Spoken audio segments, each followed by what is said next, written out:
hastalıkmış sanki, seni bende hapsetti. Yüreğim kilitli. Ben odamda kokunla şimdi, konuştuğum duvar sessizdi. Adın nefesimdi. Buralar şimdi yangın yeri, yokluğun yangının alevi. Söyle gitmenin sebebi nedir?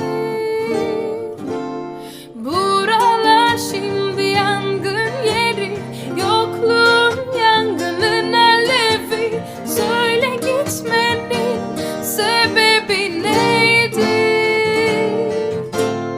Gözlerimi kapatsam yüzünü